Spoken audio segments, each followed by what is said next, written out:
আসসালামু আলাইকুম বন্ধুরা, তোমরা সবাই কেমন আছো? আশা করি ভালো আছো। তোমাদের সাথে নতুন একটি ভিডিও শেয়ার করতে চলে আসলাম। এই তো তোমাদের সাথে অনেক দিন ধরে ভিডিও শেয়ার করা হয় না বন্ধুরা। তোমরা হয়তো সবাই অনেক এগিয়ে গিয়েছো, কিন্তু আমার ভিডিওটা অনেক লেট করে ছাড়লাম আমি। এই তো ঈদের অনেক দিন ব্যস্ততার কারণে ভিডিও ছাড়তে পারিনি বন্ধুরা।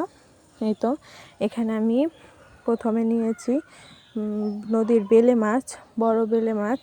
এরপর কিছু আলু নিয়েছি, 2টা আলু নিয়েছি, পেঁয়াজ নিয়েছি, বেশি করে পেঁয়াজ দিয়ে আলু দিয়ে চচ্চড়ি রান্না করব।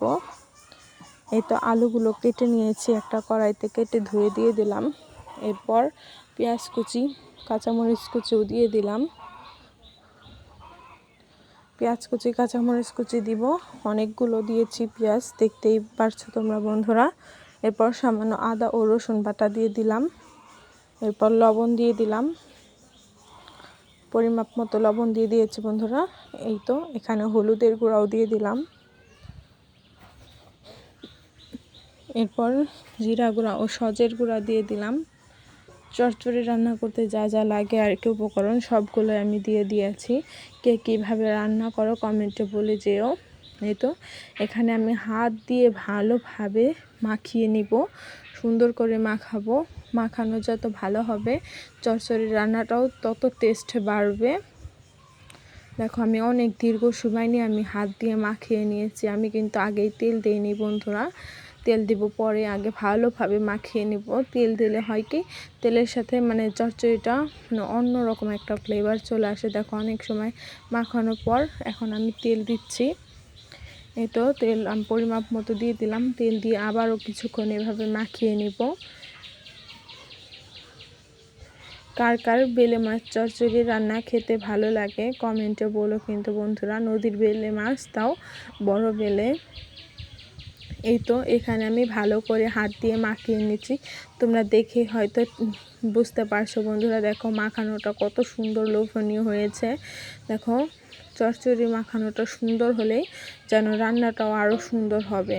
এই তো মাখানোর পরে আমি এখন মাছ দিয়ে দিয়েছি বন্ধুরা। মাছটা দিয়ে ভালোভাবে আবার একটু মাখিয়ে নিব, সুন্দর করে মাখাবো। এই তো এখানে আমি ভালোভাবে মাখিয়ে নিচ্ছি।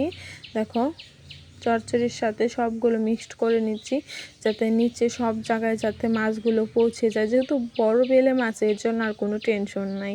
এই তো এখানে আমার হয়ে গেছে, আমি সুন্দর করে সেট করে নিয়েছি চচ্চড়িটা। তোমরা দেখেই বুঝতে পারছো চচ্চড়িটা সুন্দর করে সেট করে নেওয়ার পর এখন আমি কিছু পানি দিয়ে দিব বন্ধুরা। চতুর্দিকে সমান করে দিলাম যাতে কোনো দিক উপর নিচ না হয়। এই তো এখন আমি পানি দিয়ে দিয়েছি। চচ্চড়ি যেহেতু বেশি পানি দিব না, আর বড় বেলে মাছ, তাও বেলে মাছ তো তাড়াতাড়ি সেদ্ধ হয়ে যায়। আমি আবার ঢেকে রান্না করি তো চচ্চড়ি, এর জন্য বেশি টাইম লাগে না।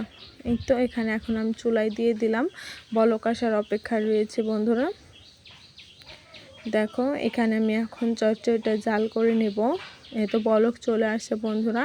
এভাবে 15-20 মিনিটের মতো আমি ফুটিয়ে নিব, পানিটা শুকিয়ে নিব।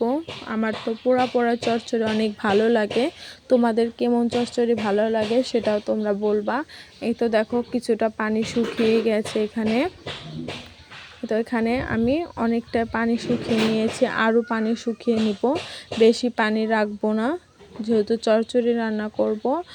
সবাই কিভাবে রান্না করো কমেন্টে বলে যাও। এখন আমি ঢেকে দিব, অনেকটা পানি শুকিয়ে যাওয়ার পর আমি ঢেকে দিচ্ছি বন্ধুরা, যাতে নিচের চচ্চড়ি বা মাছ সবগুলোই নরম হয়। দেখো অনেকটা পানি শুকিয়ে গেছে। এই তো এভাবে আমি চচ্চড়িটা রান্না করে নিব বন্ধুরা। দেখো বেশ পানি শুকিয়ে যাওয়ার পর এখন হাতটা দিয়ে একটু নিচ দিকে চাতা দিয়ে নিব, যাতে একটু পোড়া পোড়া হয়।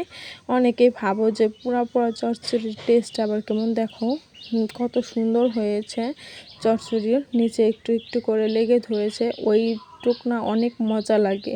পোড়া চচ্চড়িটা আমার কাছে বেশ লাগে। দেখো আমার চচ্চড়ি রান্নাটা হয়ে গেছে বন্ধুরা। তোমাদের কেমন লাগলো কমেন্টে বলো। আমার ভিডিওটি ভালো লাগলে সাবস্ক্রাইব করে বন্ধু হয়ে পাশে থাকো। সবাই ভালো থাকবে, সুস্থ থাকবে। আল্লাহ হাফেজ, আসসালামু আলাইকুম।